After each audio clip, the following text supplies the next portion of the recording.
going off the beaten track to find solutions.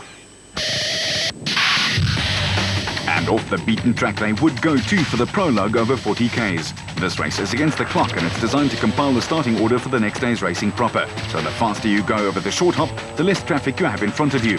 Brandon Harkis and John Moore were off to a flying start.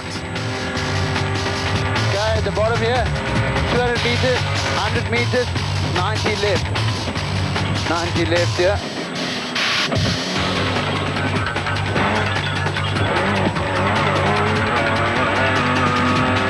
Okay, straight ahead, keep to the right, keep straight.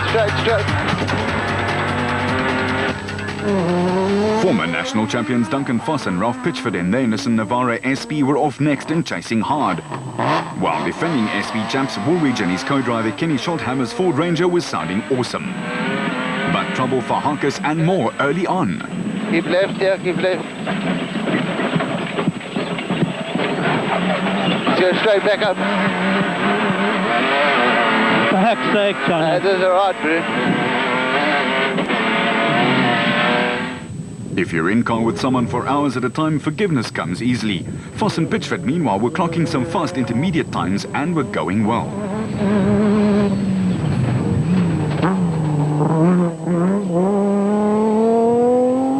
With the Ford crew also slotting in nicely amongst the sugarcane.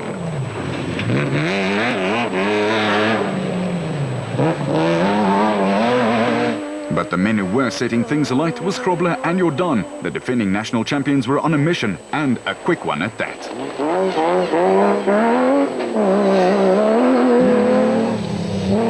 Corbett with Rudy Balzar as his co-driver was also just a few seconds off the pace and keeping his foot flat. While the ever-consistent Manfred Schroeder and his nav Ward Huxtable in the second Barlow World Armstrong Absolute Ford Ranger was only 45 seconds off the pace set by Hluhluwe. But the man who chased the hardest and the wildest was undoubtedly Bevan Berthold. Navigator Robin Houghton was holding on for dear life. For the De Bruins, Hichu and Jaap, it was all or nothing.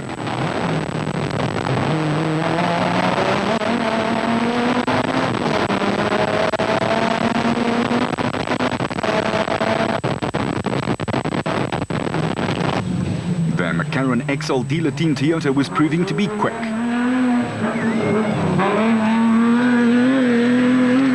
Tollefson and his co-driver Quinn Evans have done the Dakar Rally successfully, but were still getting used to the South African conditions.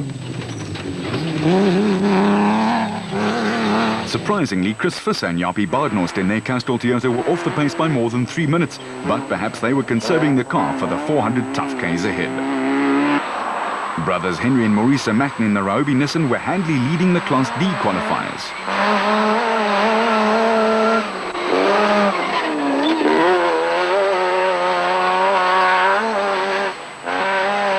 While newcomers Hein Wilman and his nav Ian Palmer and their Toyota were setting the pace in Class E.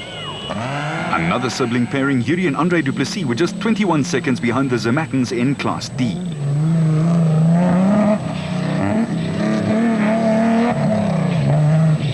While the Barkhuizens, George and wife Sharon, were also 21 seconds behind in second place in Class E.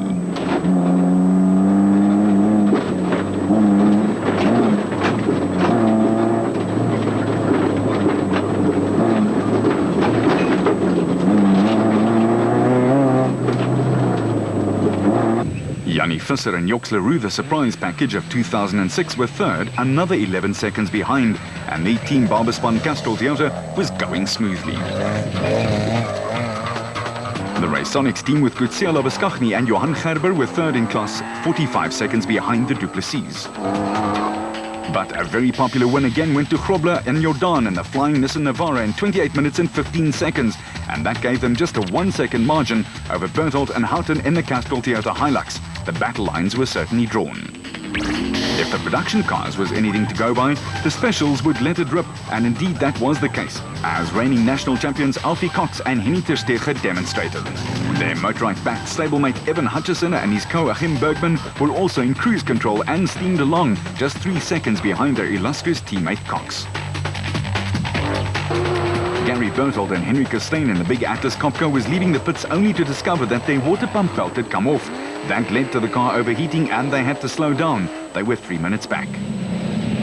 For Terence Marsh and Pieter Groenewald in their Nasho Mobile Regent Racing Gymco, there were no such problems, and they steamed to 10th place in Class A. Variawa and Rousseau were doing exactly the same, but they were fast enough to take 4th after a thrilling drive in the Total Porter. The Rapsa bat of Nardis Alberts and Colin Hunter is always a thrill to watch, and they didn't disappoint, taking 8th overall and 5th in class. Another spectacular driver is Naim Musaji with Rehan Bodjana for company. The TTR Gymco powered to a sub-30-minute clocking and 6th in the A class. While Clint Gibson and Mike Brown in their absolute bat was next in class.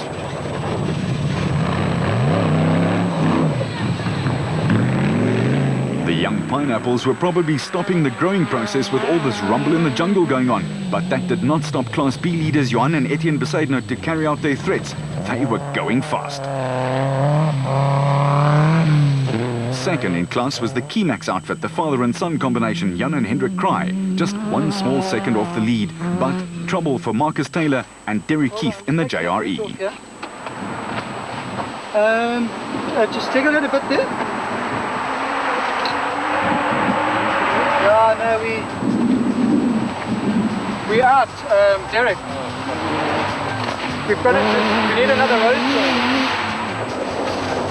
While an amateur photographer almost became a windshield for the Plastotech racecar of Richard Schilling and Chris Davies, they clinched the class lead despite the picture, just 31 seconds ahead of Nick Gosler and Richard Carolyn in the Kopenhagen Hotel racecar.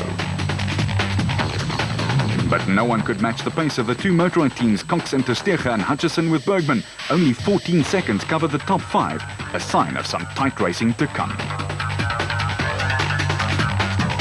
Then it was time to repair, replace and recuperate to get ready for the racing through the hills and dales of the Hluhluwe region. And after an all-out time trial such as that, there can be a lot of work to be done to get the cars ready for more abuse.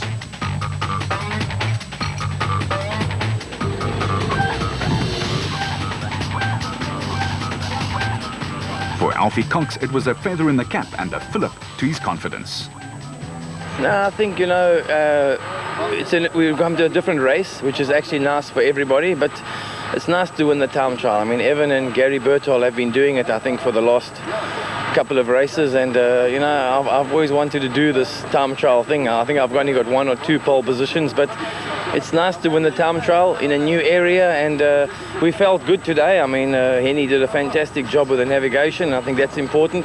We missed 2 of the left turns, so we wasted, you know, a couple of seconds, but you know, having Evan behind and you know, at the moment I just think everything with the motorized bats are working well. I mean, you see our result in Cape Town, and but tomorrow's a long way. I mean, hopefully the cars are going to behave themselves like they have, but you know, I just think the package at the moment with motorized and these bats are just working fantastically well. And you know, when we are having fun driving the cars, that makes for a good package and I think for a good race. The initiative to have a satellite tracking system installed in every vehicle has been a big breakthrough. The most important thing to the competitor, I think, is the fact that the official